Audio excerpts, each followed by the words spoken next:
Shalom, shalom. Hey, happy Sabbath. Peace to you all on this Sabbath day that's keeping the Sabbath today. If you're watching this video on another day, hopefully you're having a good day regardless, right? So Shabbat Shalom. We're the hopeful elect. This is our Sabbath lesson for today.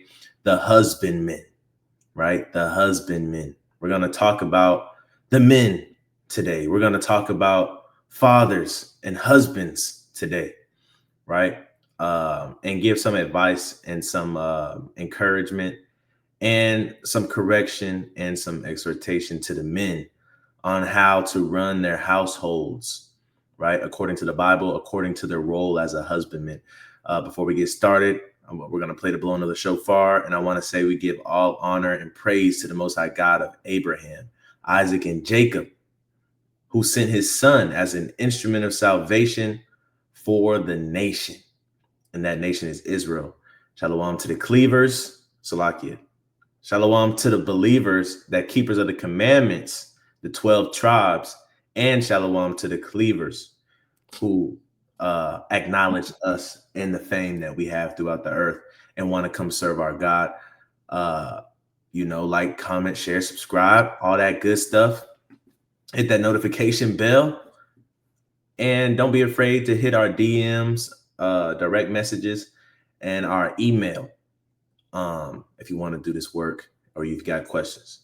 So I'm going to play the blowing of the shofar real quick and we'll get started.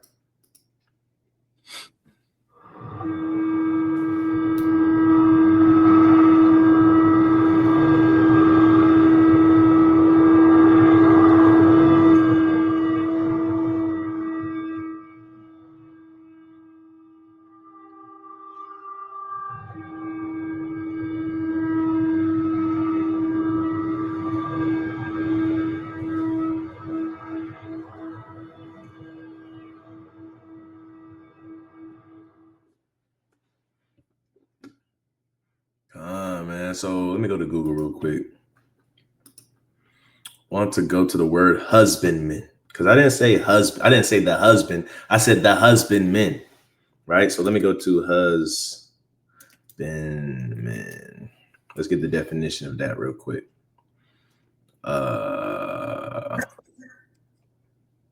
Khan, if you could read this real quick, Brother Denal. Khan. Can you read? Is that too small? No, I got it. It says a husbandman is an older term for a farmer or tiller of the soil, someone who cultivates land, but it also carries meanings of careful management and stewardship, often used in biblical context to describe God's care for creation or a diligent caretaker of a family or household. The word comes from householder and implies a master or manager, not just a married man, referring to the careful tending of something valuable like land or family. Notes.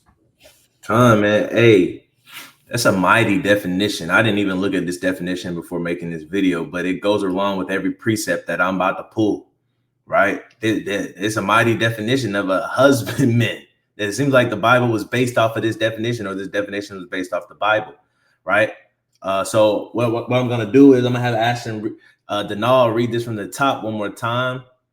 And but read it like you said the other day so that I may stop you and, talk about some things that's being said throughout this definition, because it's a long definition, right? And I want you guys to understand what it is, right? So can you start from the top? A husbandman is an older term. So stop right there. Husbandman. The root word for husbandman is husband, right? Because all these attributes that's finna follow pertain to a husband, right? Once he gets a wife, right? All these attributes pertain to a husband. That's why they called us husbands once we took a wife, because now, it's not just spiritually, but also physically, we're raising our own ecosystems, our own farms, our own land, our own gardens, right? He said, what? Be fruitful and multiply. So He gave us the ability to create life. We're made in his image, right? So husbandman, root word is husband. Keep going. Con, or tiller of the soil, someone who cultivates land. Right. So we're gonna get that word cultivate too, but for lack of for sake of time right now, to get through this definition, cultivate, right? We can go with that word, right?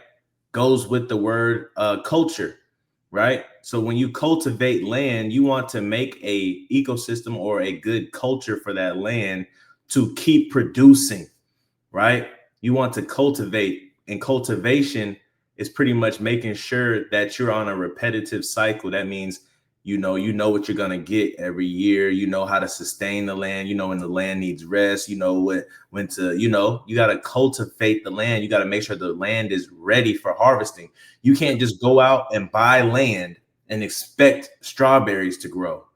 No, you got to fertilize, you got to water, you got to plant certain types of grass, you got to irrigate and get, you got to pesticide, you got to do all of that stuff. You got to put fences up so deer can't get to the strawberries. You got to do all that. You got to cultivate the land, right?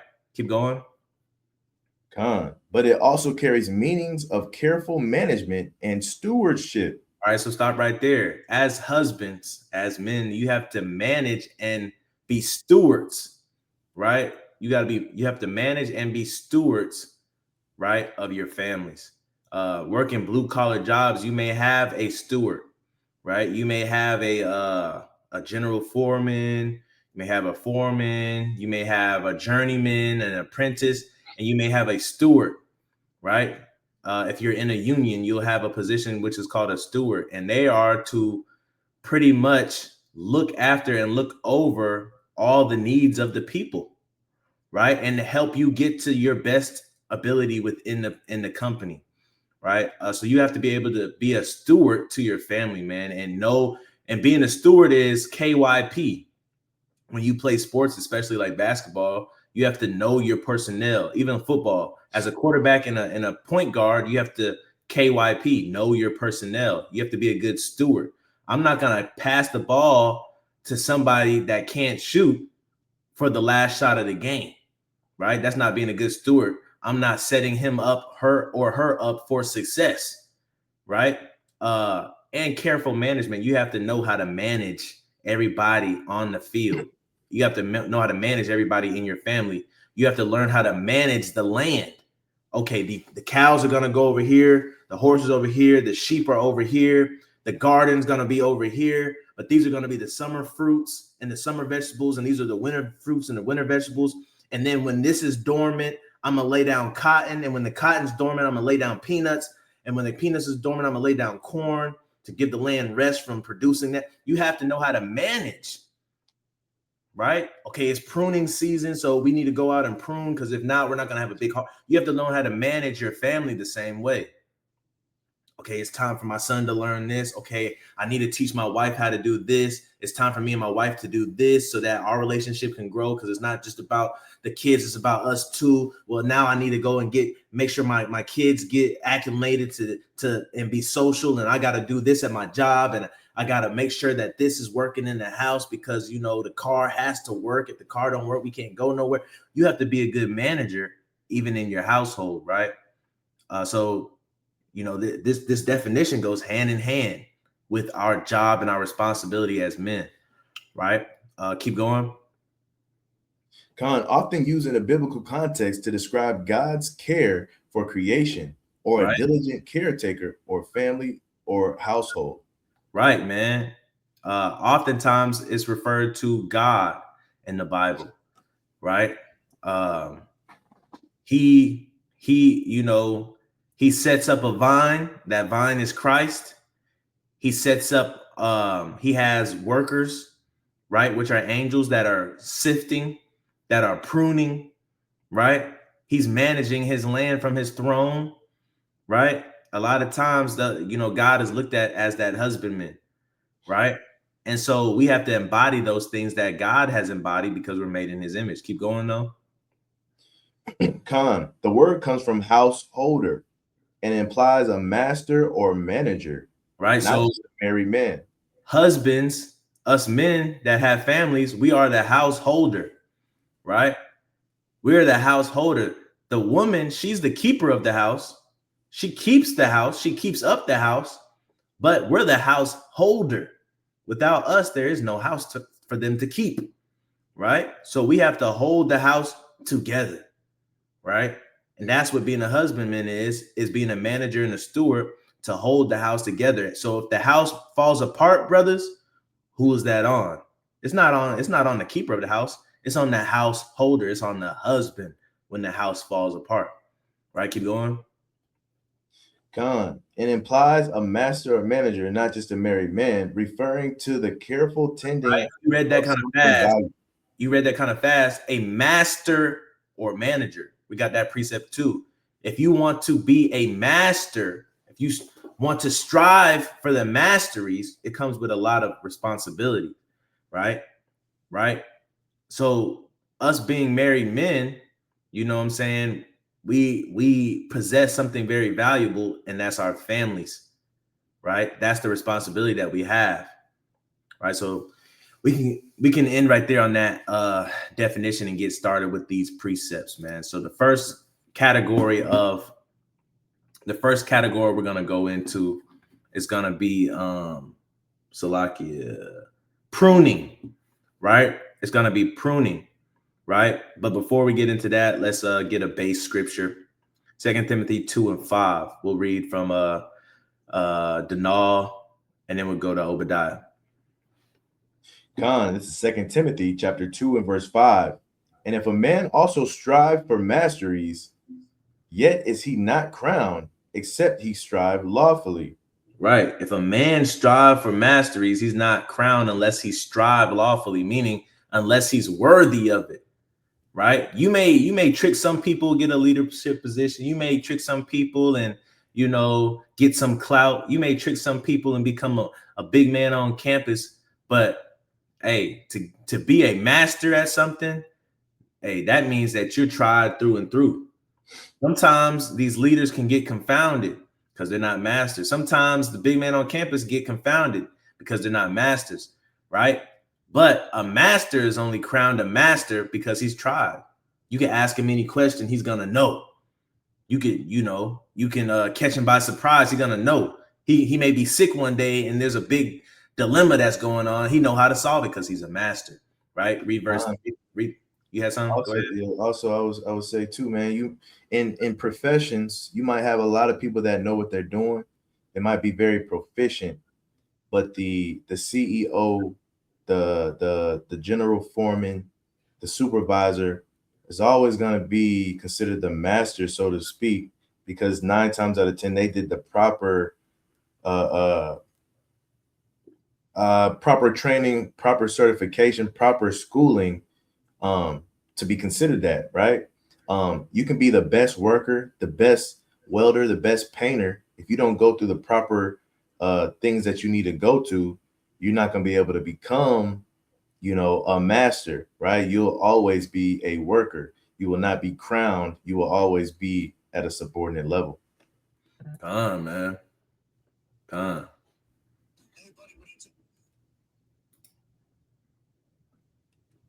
2 Timothy 2 and 6, right? Let's read the next verse. 2 Timothy 2 and 6. The husbandman that laboreth must be first partaker of the fruits. Right. So being a husbandman, a farmer, a cowboy, a herdsman, you have to be the first partaker of the fruits.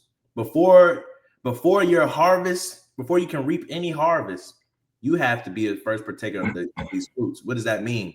You have to already possess stuff like long suffering and patience, gentleness, right? You have to possess prudence. You have to possess these things. So husbands, right? A lot of times we talk about he that finds a wife. Now, it didn't say he that finds a woman and turns her into a wife. It said he that finds a wife. So she's a wife already. We're not talking about that. We're talking about you, brother. We're talking about you got to already be a husband before you start looking for a wife, before you start looking for a family. You got to first be partaker of these fruits first, these fruits of the spirit. You got to know how to utilize the fruits of the spirit to obtain a yield, to obtain a harvest, right? Because if not, you're gonna be a crappy farmer, right? If not, you're gonna, I don't know, you're not gonna get, nobody's gonna respect you if you don't have any fruits in your harvest. They're gonna be like, why he got all that land, but he got no fruits? So you should already have these things already in you. Con, I'll say too, man. We were watching a video of some Oriental farmers on some type of show or whatever, right? And as they were harvesting, as they are harvesting, they were tasting their fruit, right? Because you got to make sure and taste that your fruit is good first before you try to offer it to anybody else, like the brother's saying, right? And that's a practice that people do even to the daytime. You have rows of corn or whatever, man. They trying that fruit out first, that vegetable out first before they offer it to anybody else. Just like you got to do as an actual husband, right? You got to try and test your fruit to make sure it's good enough to give to this lady or this woman that you have. Vice versa too, as women, you got to do the same thing. But even in farming today, that's what they do. Because what happens, me and Azrael, we were in a conference or a training, and the organization in which we work for, we often grow vegetables and fruits, right?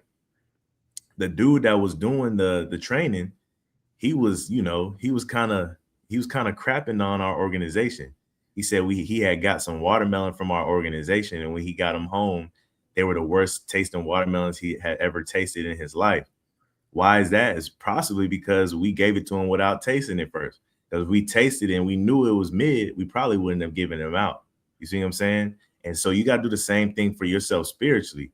If you taste and you know you're a mid excuse for a man, don't be giving yourself out yet until you the finished product.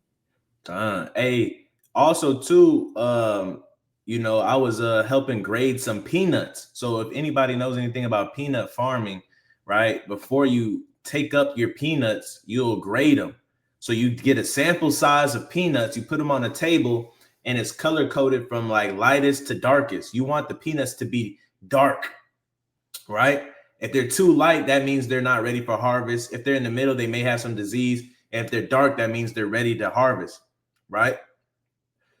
And usually it's the farmer that goes to get his peanuts checked. So the farmer knows whether he should be harvesting or not. It's up to him after he gets that test done to say, you know what, I'm gonna wait a while. You know what, I need some more pesticides and some fungicides to get this right before I sell it. Oh, it's perfect. It's up to the farmer.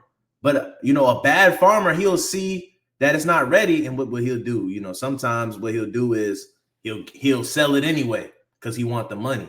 We can't be like that. Like the brother Denal said, if you know what your sample size is and your peanuts aren't ready, brother, hey, be patient. Be patient. We got some scriptures on being patient as well. That's part of the fruits of the spirit, right? Man. So let's get the next precept. John 15:1. You on mute, King? John chapter 15 and verse 1. I am the true vine, and my Father is the husbandman. Right. I am the true vine, and my Father is the husbandman. Right. Talking about Christ. So once again, man, this is letting us know. Shout out to the brother Isaiah for his for the 2 videos that he's done recently. This is letting you know, hey, the husbandman can't be the vine.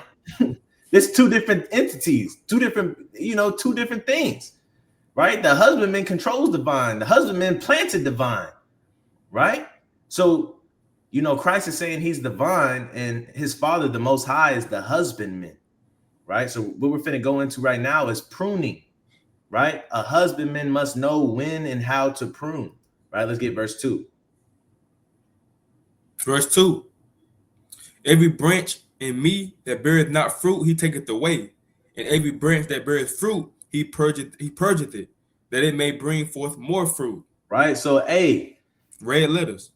Red letters. John 15:2, this is what they are teaching at universities. When they teach you how to prune, they teach it just like this. They teach it literally just like this. They say, hey, if it's not producing fruit, it's taking too much energy away from the main source, right? Our fruit supply is going to be small, so you got to cut it off. That's what pruning is. So as husbands, right, as men of our households, we have to know what to cut out, whether it's foolishness and folly, whether it's bad habits, whether it's bad hobbies, whether it's stuff that's not helpful to our families or to our children or to our women, whether it's music, whatever it is. If it's affecting you, whether it's alcohol, whatever it is, as husbands, we got to know what to prune. Else our yield, our harvest ain't gonna be right.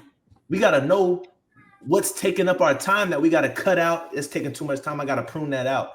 If we want our harvest to be right, guess what? We have to know how to prune. If it doesn't produce fruit, what does it say? Right? Every branch in me that beareth not fruit, he says, in me. This is Christ talking about. He said, every branch in me. So yeah, you can be in Christ, brother. But if you're not sure, because that's the number one thing that Christianity loves to say is we're all in Christ. Aren't we in Christ? Ain't I your brother in Christ? He said, every branch in me, you may be in him, but you bear no fruit. You don't keep his commandments. You don't keep his laws and statutes, right? So with that being said, even with us in our family, everything that's in us is not always good. God didn't put us on this earth to stay the same. He wants everything that's inside of us to be purged out, to be pruned out as well, or else we'll never grow as people. We'll never grow, right? So pruning as a man is very necessary. Pruning, the things that that you should not be doing, that you're doing because of your pride, the things that you're doing because you want to prove something to somebody, right? Men, I guess, women alike too, because women take on some stuff they shouldn't be taking on too. But men, it starts with you. When your woman sees that you put down folly and foolishness and fun because you looking at the better, she sees that you're denying what you really want to do for the betterment of the family. Guess what? She's going to start denying what she wants to do for the betterment of the family, right? So you're the example. You're the householder. Go ahead, Obadiah. Man, it's always purging season, not just around Passover. When Passover comes, that's when people say, you had to purge at the leaven, but that's every day. Especially the Most High, as the men, as the providers, as the leaders of the household, we get purged out in different ways. Different ways. If the Most High God points something to you within yourself that you struggle with, don't ignore it. He pointing that out so you can purge whatever you're struggling with out, to better yourself as a man.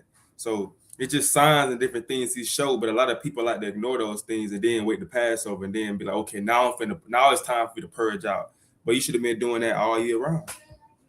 Come on, man.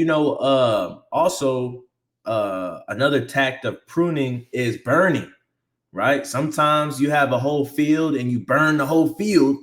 What? To get a better harvest, because burning the field adds nitrogen and phosphate and all these other molecules to the fertilizer, and you'll get a better yield that way. So sometimes that hurts. Sometimes you get burnt up in the pruning process, in the purging process, right? Let's get this next precept, man.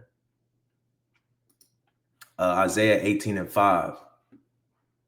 The book of Isaiah, chapter 18 and verse 5. For the harvest, when the bud is perfect and the sour grape is ripening in the flower, he shall both cut off the sprigs with pruning hooks and take away and cut down the branches. Right, man. So if you guys know anything about harvesting grapes in a vineyard, it says before, that's what it says, before the harvest, before you are ready to eat the fruits of your labor, when the bud is perfect, right? The bud is the little nodes on the stem, and the sour grape is ripening in the flower, meaning that the grape has not showed its head yet. It just looks like a flower, right? So before all of that, when the grape hasn't even shown yet, it says he shall both cut off the sprigs with the pruning hooks. You got to prune it, right? What does pruning look like to grapes?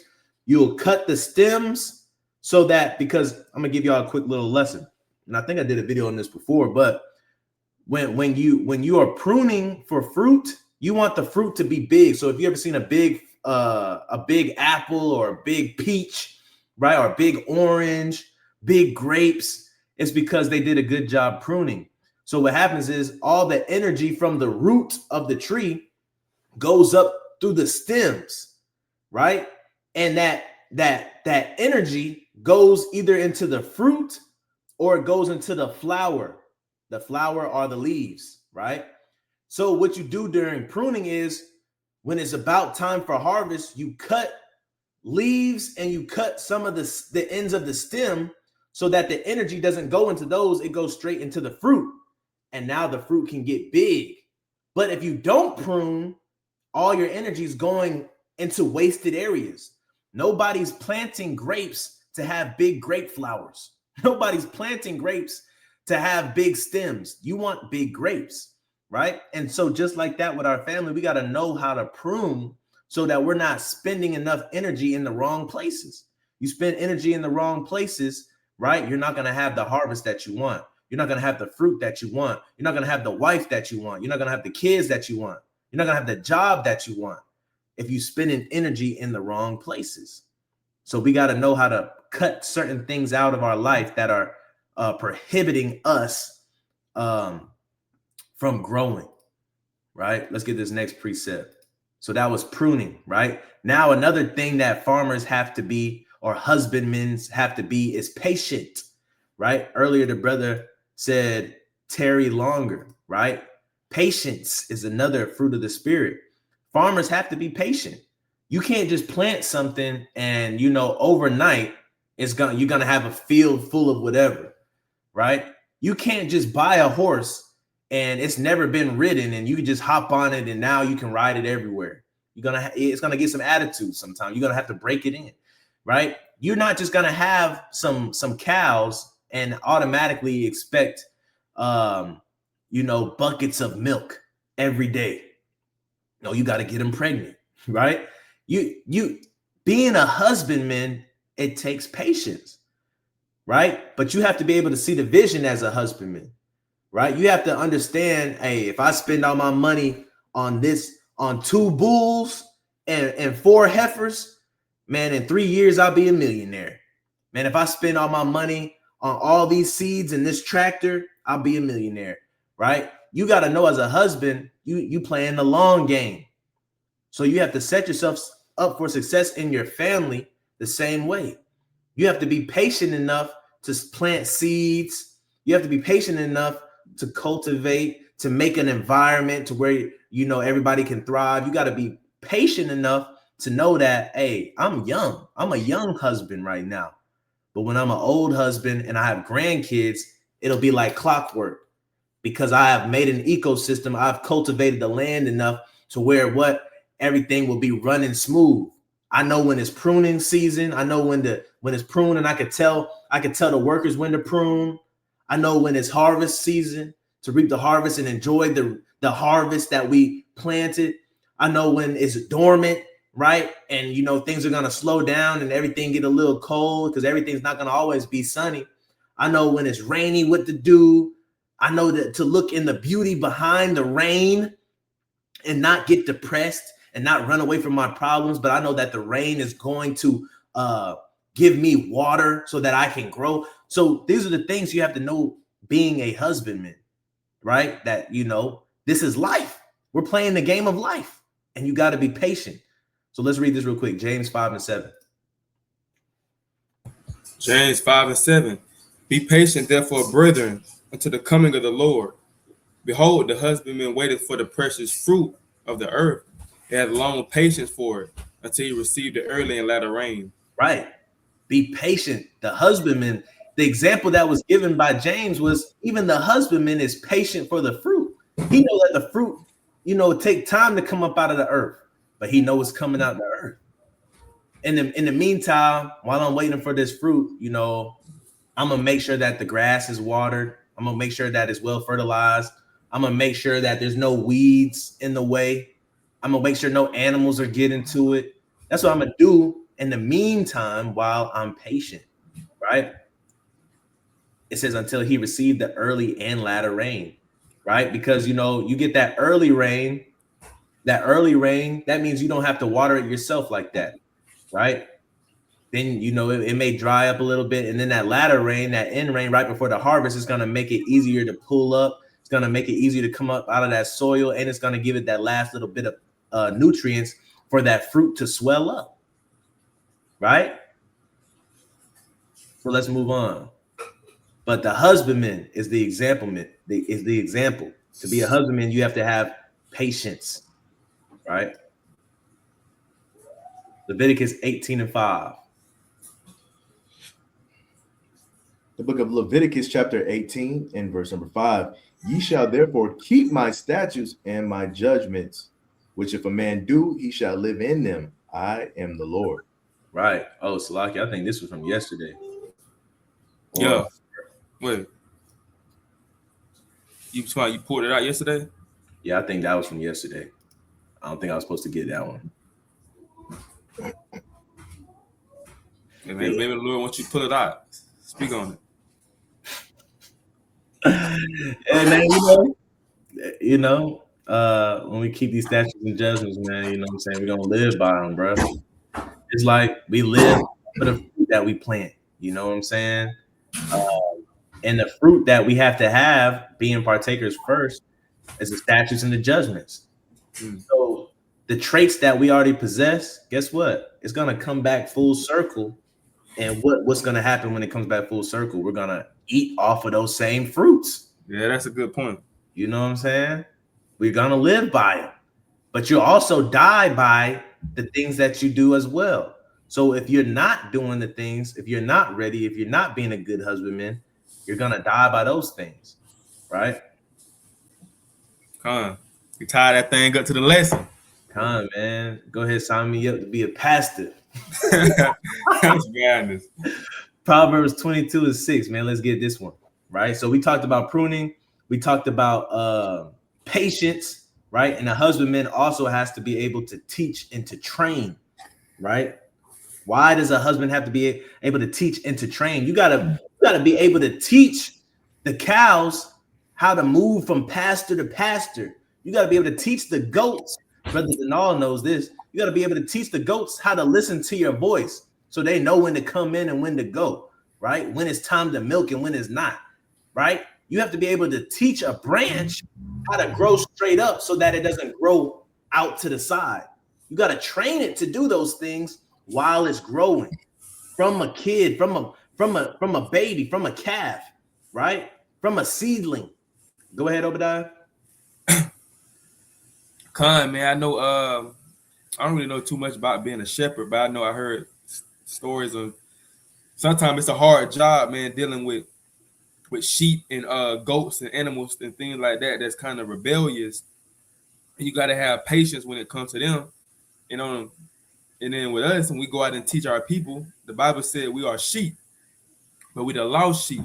And the Bible said that we rebellious and stiff-necked. So it's like we the same way a shepherd got to be patient when he's dealing with animals, the same way we got to be patient when we're dealing with our people because they lost sheep and they have like tendencies the same as a actual sheep, a stiff-necked and hard-headed animal like a ox and things like that. Yeah, man. Dealing with animals, livestock in general, even if you get them trained up perfectly, right? The Bible talks about being stiff-necked and whatnot, and the brother's spot on about that because there's always going to be one that is stubborn and stiff-necked. You can have a flock of 50, right? And get all 49 of them to do what you want them to do. Is always going to be that one that's stiff-necked, though. You know what I'm saying? And so just to go along with Brother Obadiah's point, it goes into our people, man. That's how our people kind of operate too, but kind of in the in the reverse, right? So like with livestock, you might get 49 to come on in, but that one be stiff-necked. It'd be kind of the opposite with us as lost sheep, right? You get one to come on in, and the 49 are being stiff-necked. Come on, man. So from both angles, from a livestock angle and from a horticulture plant science angle, you got to train it up. You got to teach it, right? You gotta teach it. Just like you have some stubborn animals, you have some stubborn plants. Be like, man, this plant just don't want to grow right. These weeds just keep growing back. I gotta keep cutting these weeds out. But you gotta train it up so that it will look the part and be the part. A lot of times, for example, muscadines, right? You may not notice what muscadines actually look like because it's a wild plant, right? In the wild, it looks like a bush. But if you go to a muscadine vineyard, it looks all neat and pretty, and they grow up tall to the little trellis, and then they grow out, and it's rows of muscadine, but they look like a bush, right? If you're in the wild, because they weren't trained, right? Same thing with animals. Some people can go outside, they have a bucket full of feed, shake the bucket of feed, and here come all the animals. They're trained. They know when it's feeding time. But sometimes if they're not trained, you do that to some wild animals, they're gonna run away from you, right? So we as husbandmen, we have to know how to train up and teach our families. Right, man. That's that's an old trick they used to do back on the farm, where we had supervisors, man, or head husbandmen that would come and check on the animals that we were taking care of. And you can always tell the animals are going to tell on you. You know what I'm saying? Just like your fruit and your vegetables would tell on you too if you're not taking care of them. But animals are going to tell on you. If they hungry, they're going to be screaming. As soon as they see a person, they're going to bah, bah, bah. You know what I'm saying? The cow's going to move, right? Horses going to neigh. If you ain't feeding them, they're going to let you know, right? Not only that, if you haven't been tending to them, if you haven't been spending time with them, little things like that, man. You come with a bucket and you start shaking it, they should come running up to you because they know that bucket means feeding time. If you haven't been feeding them, man, they're not gonna know what that bucket means, right? You're gonna shake it and they're not gonna come. That'll tell on you right there to let you know you ain't been spending enough time with your herd also, man. So going into being a husbandman, man, you gotta tend and take care. You gotta be diligent, right? You gotta going back to those definitions, man. You know what I'm saying? You gotta tend, take care and have good stewardship over the things that you're in charge of, man. Come, man, and in that scripture of when Christ said, my sheep or the flock, my flock knows my voice, my sheep know my voice. And man, when you live in that lifestyle, you understand that, because you understand that these animals get accustomed to a certain person and a certain voice, and they listen to it and they come. That's a fact. Right?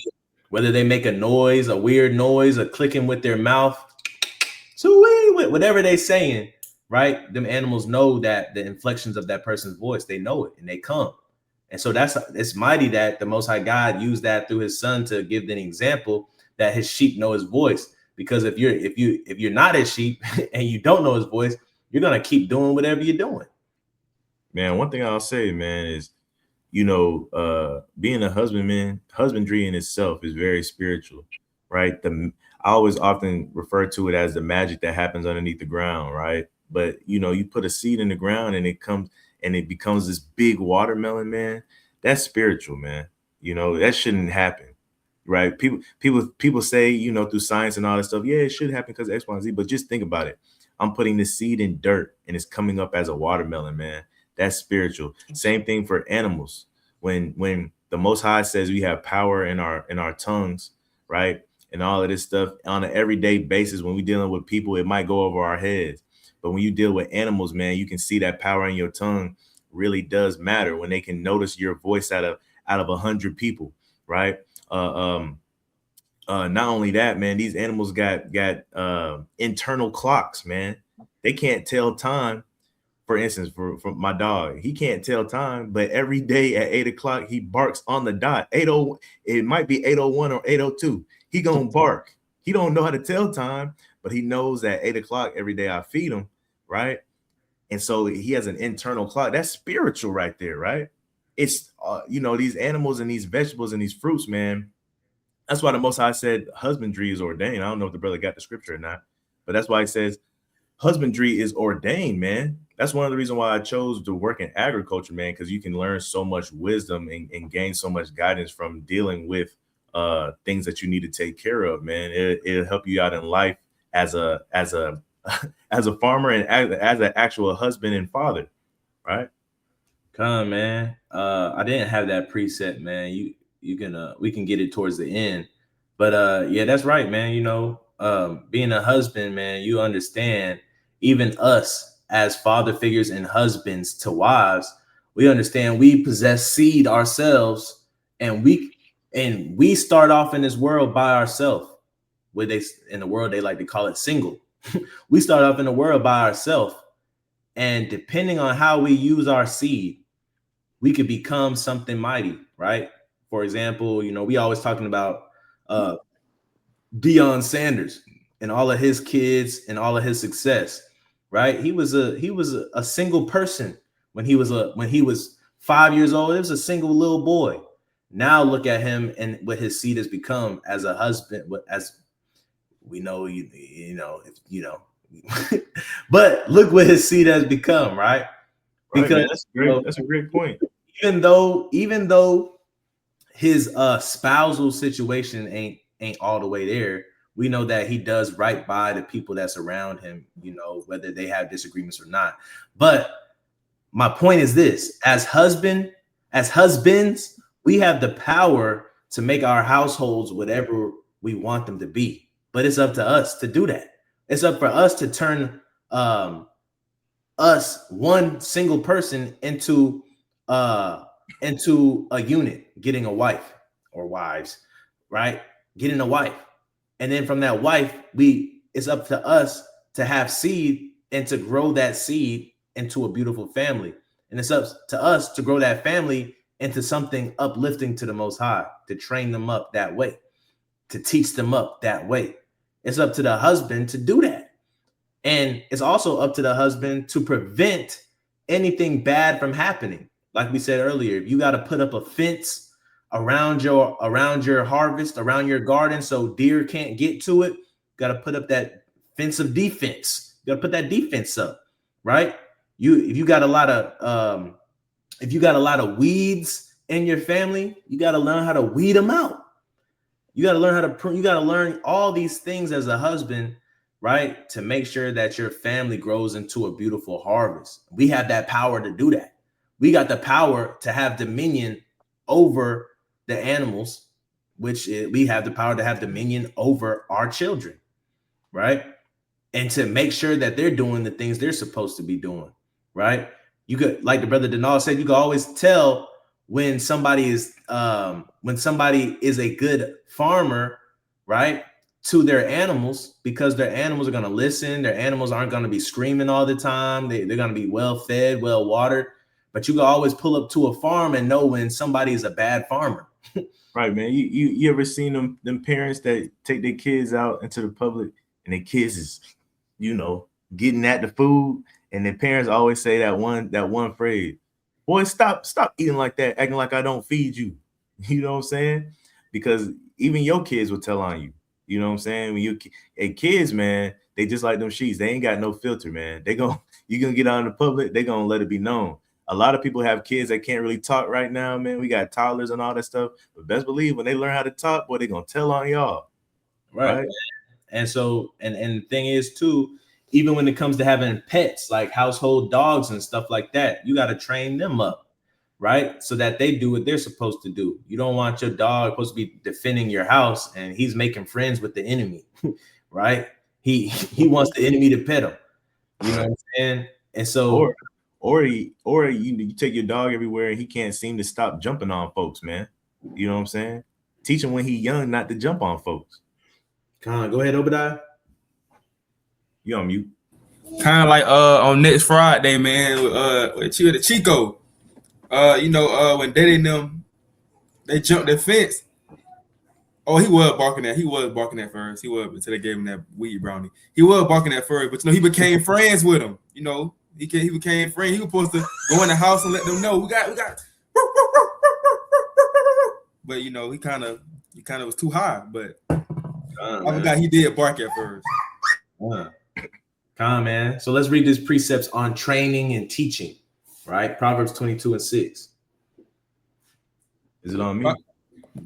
It's on me. Go ahead. It's on Pro- you. Proverbs chapter 22, verse 6. Train up a child in the way he should go, and when he is old, he will not depart from it. Right. So once you train up a vine tree in the way that it should go, right? And when you train up a vine tree, sometimes you use some string and you tie it to a post so you can teach it to grow straight up. Sometimes you use some tape. Sometimes you use zip ties, right? Sometimes you use PVC pipe, right? And these things train that vine, that piece of wood coming out of the earth, to grow a certain way. And once it's trained, you don't got to worry about it anymore. It's going to keep growing like that for years and years, right? It's not going to depart from how you trained it, right? Let's get this. 1 Peter 3:7.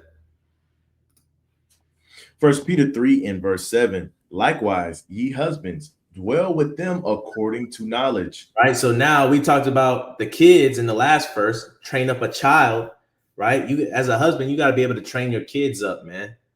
As a husband, you have to train them. Yeah, we know that the women are supposed to teach them things and get them ready for life, right? But as a husband, you got to train them to know how to give respect. As a husband, you have to train them to know how and what is okay and what is not okay. As a husband, you have to train a kid to know routine. Hey, every night, we read the Bible. Hey, every Sabbath day, we don't watch that. We don't do that. We don't say that. You have to train them up to know, hey, you treat your mom this way. Hey, you got to train your kids up to know these things. When we're in public, we behave like this, right? You got to train your child up when they're young. They say before they turn 5, you got to train them up, because if not, they say you have problems, right? And you got to also know that training is safety. Teaching is safety, right? It's safety, right? Meaning they feel a sense of safety, whether they disagree and throw tantrums with everything. They feel a sense of safety within training, right? So don't think, oh, if I get stern with my son or my daughter, she's not gonna love me no more. Guess what? They're just like dogs. They're gonna smile in your face and hug up on you the next day. Hey, look, because all it is you're training them. So don't let the emotion of your kids get in the way. You've got to train them. Don't let the emotions of the animals when you're a farmer get in the way. Don't let the wildness of the plant get in the way, the stubbornness of the plant. No, train it up, because it's going to save you a lot of headache in the future, right? That's a good point. Just to let me back on that, man. That's a good point that you guys got to digest. Is take advantage of the unconditional time that you have right here, right? When your kids are a certain age, it's a time where their love is unconditional, right? Like puppies and stuff like that, right? Before they become older and get a better sense of the world. Take advantage of that time right now, right? Because that's a vital time for you to train them, right? And put your foot down, right? And when they look back, they might have that attitude like, yeah, I'm glad you did that back then. I can appreciate it. Because if you would have did it right now, man, I probably would have had some words for you. Take a time right now, man, while your kids will still love you unconditionally, bro. And to use it for your good, man, to use it for their good. Don't wait till it's too long. If you try to train a dog, when after it's been you training a 3 or 4 year old dog, it's not gonna go well, right? That dog is stubborn and stuck in his ways. You know what I'm saying? So take advantage of that time when they're at their adolescence and they love you unconditionally because they don't know not to. Yeah, in adolescence, they're always talking about the bad side of that. Oh, she's been groomed. He's been groomed to do that. They, from birth, they over sexualize this person. From a young age, this person was exposed to X, Y, and Z. But you got to understand that works on the righteous side too. A lot of times on the other side, when people know that something evil has happened to a kid, how can they not see what was done to them was wrong? How could they still love that person? How could they go back to that? Because like the brother Denal said, when you're an adolescent, you don't know better. You think that's the way of life. Same thing with righteousness. If you instill that righteousness in them, when they grow up, you may have people in the world, you never celebrated Christmas. You don't want to celebrate Christmas. They don't care about it because they was groomed to, and they was brought up experiencing the Sabbath and Passover and things of that nature, right? So to be a righteous husbandman, you have to groom your kids in the right way. I know that's a triggering word to say, but you got to groom your kids in the right way, right? So just like you have to train and teach your kids, right? You have to do the same with your wives, right? So let's read this from the top. 1 Peter 3:7 again. 1 Peter 3:7. Likewise, ye husbands, dwell with them according to knowledge, giving honor unto the wife as unto the weaker vessel, and as being heirs together of the grace of life, that your prayers be not hindered. Right. So talking to the husbands, man, you have to deal with your wife according to knowledge, right? Meaning what? You have to know how to deal with her. You have to know how to teach her. You have to know how to train her, right? You have to know your personnel. You have to deal with your wife according to knowledge. So you have to have knowledge before you deal with her, or dwell. Salakia, you say deal with her, dwell with her, right? You have to have knowledge, right? So when you're going to have somebody help you in this farm, for example, there's a farm worker that used to work with the brother Denal, right? And he was an older guy, and you couldn't just talk to him any kind of way. You had to have knowledge of who that guy was so you can get the best out of him, right? Because if not, he might cuss you out. He might go home early. You know, he may take a long break. He may not come back from lunch because he felt disrespected or whatever. You had to dwell with him according to knowledge. So just like that, when you take a wife on, you're taking on another farm worker to help manage your farm, right? You have to be able to know how to dwell with them according to knowledge. And you have to give honor to that person because they're helping you out, right? They are the weaker vessel. They may not know as much as you. They may not get it right. Certain things that come easy to you in your mind, it may be complex to them, right? You may be like, man, how can she not understand this? How could she not get this? It's simple, but you have to deal with them according to knowledge and break it down in a simpler way, right? A lot of times too. So like your way, because you're heirs together, right? For the grace of life, meaning you guys both have inherited this farm, this land, once you made her your wife, right? And the Most High God said, y'all have to, for your prayers to be accepted about the fruitfulness of your land, right? Y'all have to work together. If not, you're not. If the keeper of the house and the holder of the house aren't on the same page, there is no house. A kingdom divided can't stand. Go ahead, though. I think Obadiah has something too. Oh, my bad. I was just gonna say, sometimes when you're knowing your personnel, man, and you're dwelling with them according to knowledge, a lot of times, sometimes it looks like allowing them to speak, man. You know what I'm saying? That's one thing I learned being around several jokers on the farm is, they might not be right, but allow them to speak, right? Allow them to get their thoughts out, allow them to feel like they're contributing, allow them to feel like they're a part of what's going on, right? And sometimes you can take a back seat, and they say there's multiple ways to skin a cat. Sometimes you can take a back seat, and instead of doing it your way or what way you perceive to be best, you can try it their way. And then we've had talks about this before. You don't always have to agree with somebody to do it their way. Sometimes you can do it their way, and if you think it's gonna fail, put it to the test, man. You don't have to say, "Oh, I think it's gonna fail, and we're gonna see because we're gonna do it your way." You can just shut up, have it in your mind, be like, sometimes I can't tell this brother that it's not gonna work. Sometimes we just gotta show him. So we gonna do it his way, and if it don't work out, he can look to me, and we can go about it a different way. And you can take that into your own family decisions. You know what I'm saying? It's okay to take the back seat sometimes and let somebody else, because at the end of the day, what they say, that the best option will prevail, right? If God said if it's of God, it will flourish. If it's not, it'll come to nothing, right? Oh, yeah. And yeah, man, I especially us as men, man, if we decide we want a wife and things like that, we should have some type of form of knowledge. And if we don't have the knowledge, we should be willing to figure out the knowledge. I just say, especially about the scriptures, 100% about the scriptures.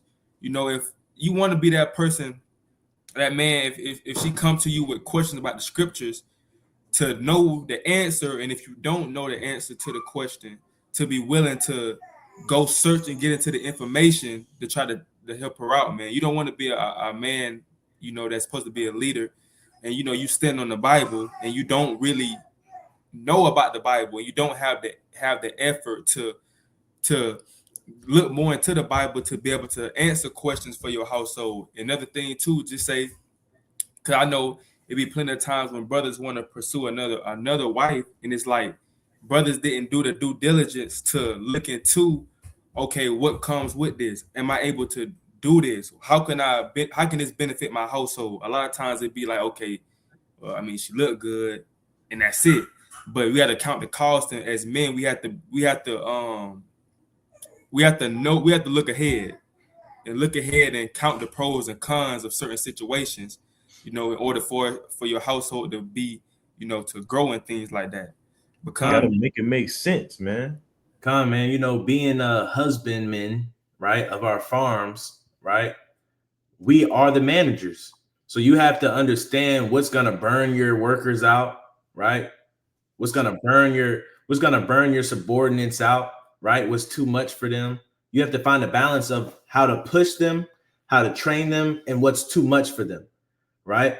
This may be too much for them right now. Maybe after, you know, they get some training, they'll be ready for it, right? This might overwork them, burn them out. They might try to look for another job, right? All these things apply to your family and to your wife, right? So we have to be good husbandmen to our wife, man, and teaching and training. So we went over pruning, patience, teaching and training. Now let's go into watering. Now, as a husbandman, you have to know how to water, right? Whether it's animals need water, right? Whether it's food and plants, they need water. And what does water do? Water brings about life. You cannot live without water, right? You cannot live without water. So we have to know as husbandmen how to give life to our families, give life to our kids, give life to our women, our wives, because it's not just about creating a life, it's about giving life, right? And making sure that they are always hydrated, right? Because if you have a poorly irrigated field, all your plants are gonna die, right? If you don't go back to the watering hole and fill up the troughs with water, right, all your animals are gonna die. They need water, right? Go ahead, Obadiah. Man, you can look at it like, you know, your family as like plants.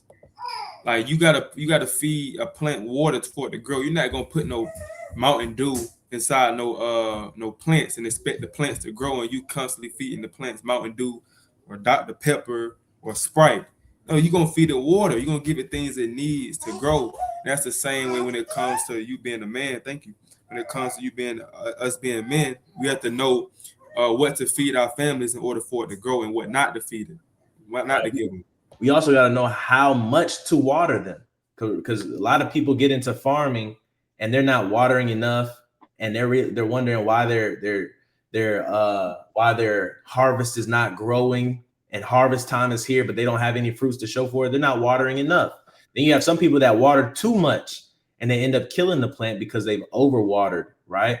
So you have to find that balance as a manager, as a husband, on how to water your family, man.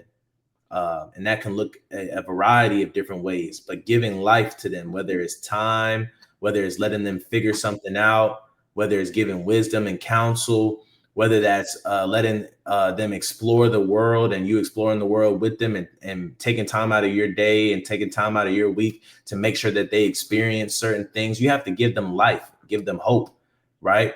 You have to make sure that they are, you know, growing, right? And they're living, right? And they're not just depressed all the time. They're not ever, you know, they're living a bad life. You got to make sure that your wife and your kids, man, have water, right? because you want them to be able to grow and to be beautiful, right? A lot of times when you lack water in harvesting, you'll see it in the animal or you'll see it in the fruit. It looks dry and withered, right? So let's get this, Exodus 2:19. Exodus chapter 2 and verse 19. And they said, an Egyptian delivered us out of the hand of the shepherds, and also drew water enough for us in a water flock.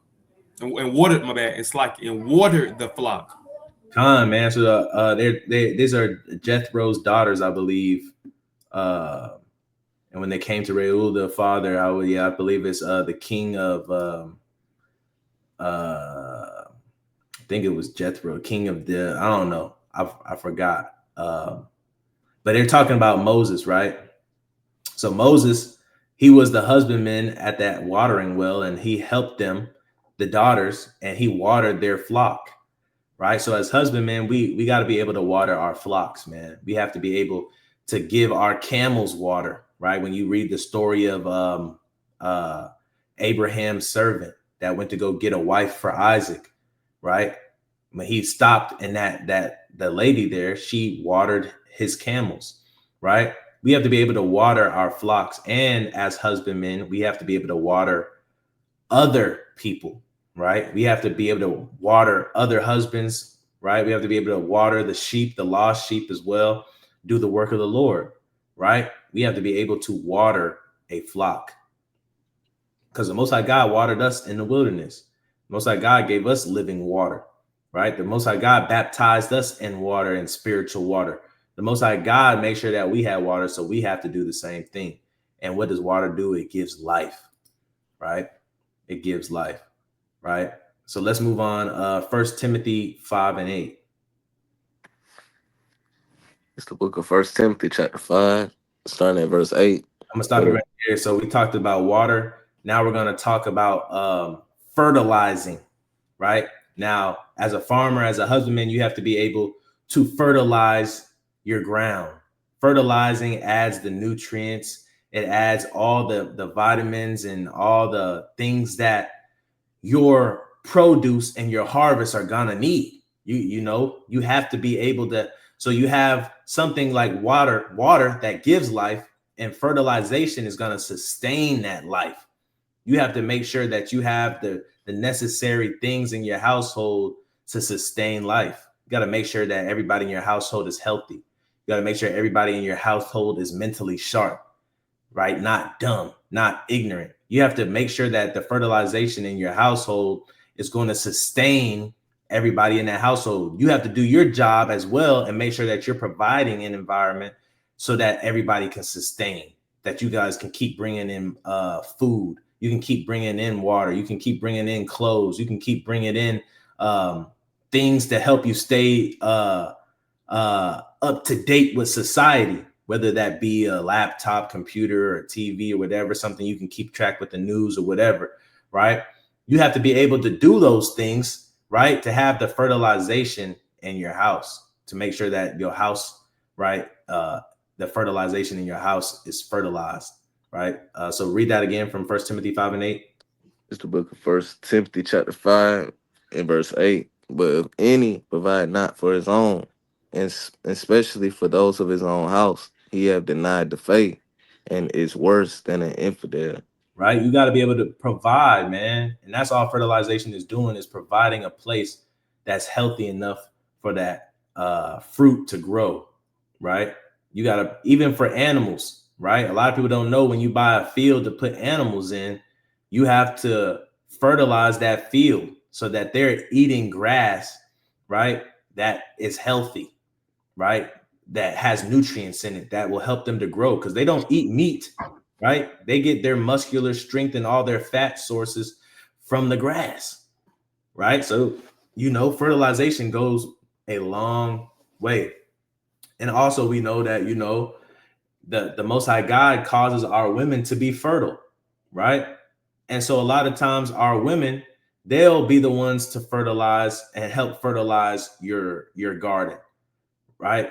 They'll be the ones getting their hands dirty a lot of times to help you fertilize your garden, right? And they're the ones that's kind of nurturing sustaining that life that you guys have brought forth in your kids, right?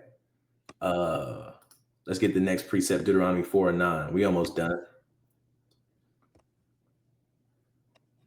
John, the book of Deuteronomy, chapter 4, and verse 9, it says, "Only take heed to thyself, and keep thy soul diligently, lest thou forget the things which thine eyes have seen, and lest they depart from thy heart all the days of thy life. But teach them thy sons and thy sons' sons." Right. So now what we're going into is cultivation. Right. Let me get that definition real quick. Cultivation.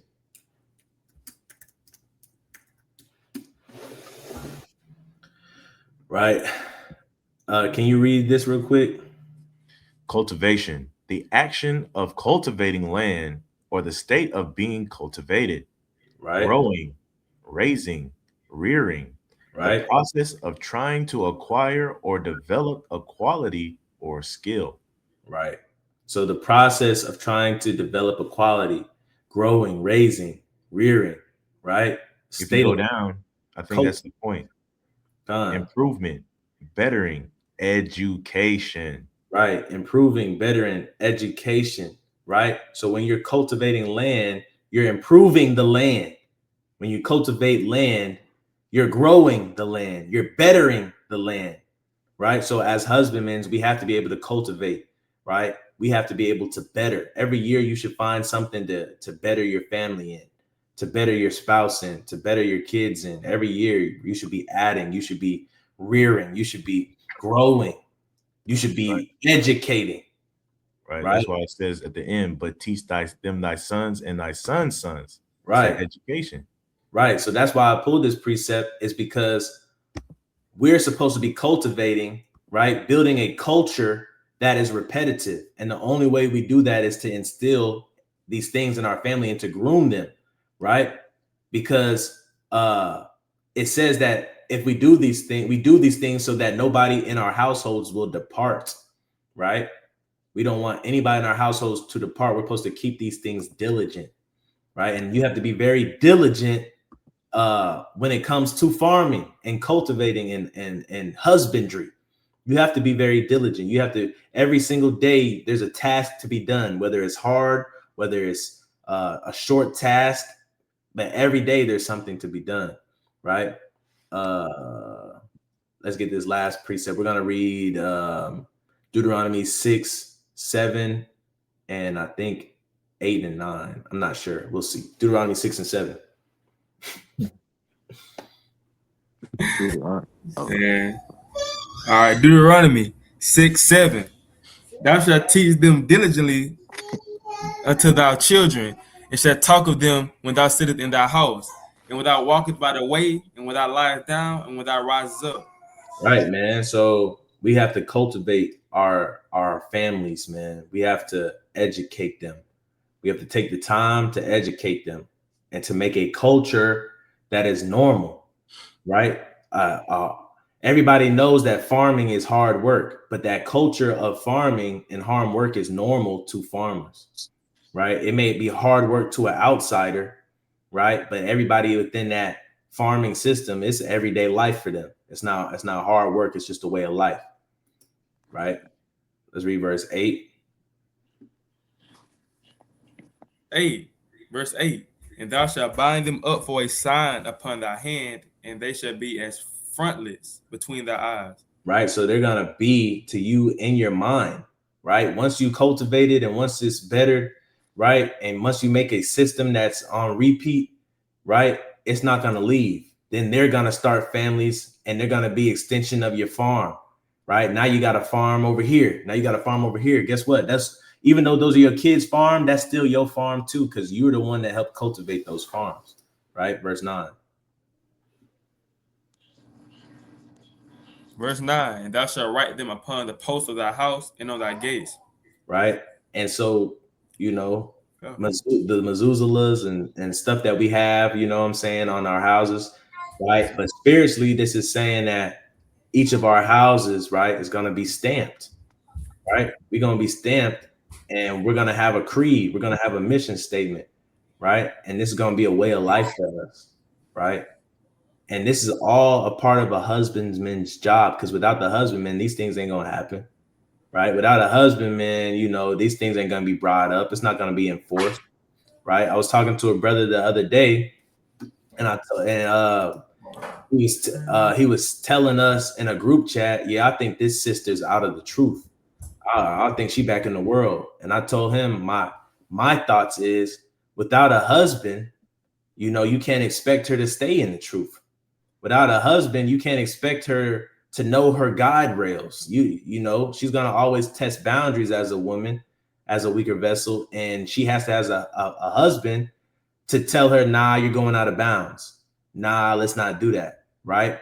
There was an order put in place for a reason, right? And so to question a woman if she's in the truth when she doesn't have a husband, right?